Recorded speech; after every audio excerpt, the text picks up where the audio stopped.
2019 సార్వత్రిక ఎన్నికలకు రెండు ప్రధాన జాతీయ పార్టీలు సమరశంఖం పూరించాయి. షెడ్యూల్ విడుదలతో ఎన్నికల ప్రణాళిక రూపకల్పన, అభ్యర్థుల ఎంపిక, ప్రచార అస్త్రాలపై కసరత్తు చేస్తున్నాయి.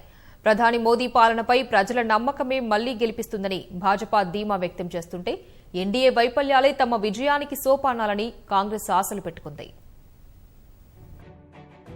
సార్వత్రిక ఎన్నికల సమరానికి అధికార భారతీయ జనతా పార్టీ, ప్రతిపక్ష కాంగ్రెస్ పార్టీ సన్నద్దమవుతున్నాయి. ఎన్నికల షెడ్యూల్ విడుదలైన నేపథ్యంలో ఎన్నికల ప్రణాళిక రూపకల్పన, అభ్యర్థుల ఎంపికలు ఇరు పార్టీలు తలమునకలయ్యాయి.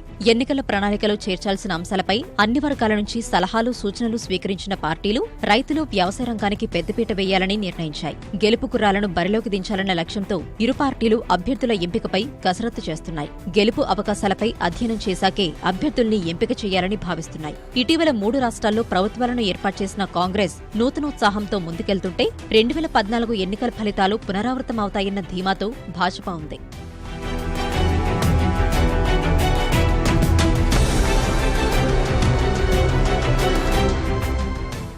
నైపుణ్యాభివృద్ధి కార్యక్రమాలతో యువత తమ వైపే మొగ్గు చూపుతుందని ఆశిస్తున్న భాజపా కాంగ్రెస్ వైఫల్యాలని మరోసారి ఎత్తిచూపనుంది. కేంద్ర ప్రభుత్వం చేపట్టిన ప్రధాని ఆవాస్ యోజన వంటి పథకాలను ప్రజల్లోకి తీసుకెళ్లడంతో పాటు దేశ భద్రత, ఉగ్రవాదంపై ఉక్కుపాదం వంటి అంశాలను ప్రధానాస్త్రాలుగా మలుచుకోవాలని కమలనాథులు వ్యూహరచన చేస్తున్నారు. పేదలకు ఇళ్ల నిర్మాణం, రైతులకు ఆర్థిక సాయం తదితర పథకాలను సమర్థంగా అమలు చేస్తామని హామీ ఇవ్వనున్నారు. సైన్యం మెరుపుదాడులు, రామమందిరం అంశాలను కమలదళం ప్రచారాస్త్రాలుగా మలుచుకోనుంది.